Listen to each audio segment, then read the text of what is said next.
Peyton Farquhar, a well-to-do planter of about 35 years, stood solemnly on a railroad bridge in northern Alabama, encircled by Union soldiers. His situation was dire. Captured in civilian clothes while attempting to sabotage the Union Railway, he faced imminent execution. His hands were bound behind his back, and a noose was looped around his neck, tied to a beam overhead. Just downriver, a Union sergeant balanced on a plank that held Peyton upright. The moment was close when the sergeant would step aside, sending Peyton plunging into the deep, swirling waters below. A makeshift gallows aimed to end his life swiftly. As the sergeant prepared to step off the plank, time seemed to stretch into eternity for Peyton. His mind raced through a desperate plan for survival. In a vivid hallucination, he saw the rope snap under his weight, freeing him to dive into the cold embrace of the river, miraculously surviving the fall. The sergeant stepped aside, and Peyton felt a terrifying jolt as gravity took hold. In that elongated moment, he imagined the rope breaking, his body escaping the deadly noose.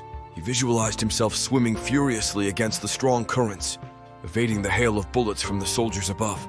Miraculously, Peyton's fantasy turned to reality. The rope snapped.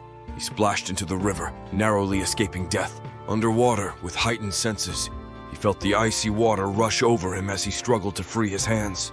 His determination was fueled by thoughts of his wife and children, their faces clear and beckoning in his mind. After breaking the surface and gasping for air, Peyton swam downstream with all the energy he could muster, dodging relentless gunfire. Reaching the riverbank, he did not pause, knowing the soldiers might still be in pursuit. The forest welcomed him with dense foliage, providing cover and shadows to shield his escape.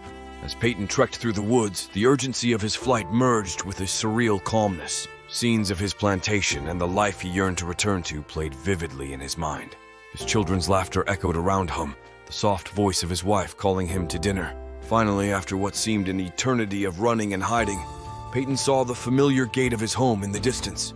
His heart leaped with joy. His wife appeared on the porch, her expression filled with relief and love. He rushed toward her, arms outstretched, ready to embrace his family and begin anew. But as he neared, searing pain erupted in his neck, yanking him harshly back to reality.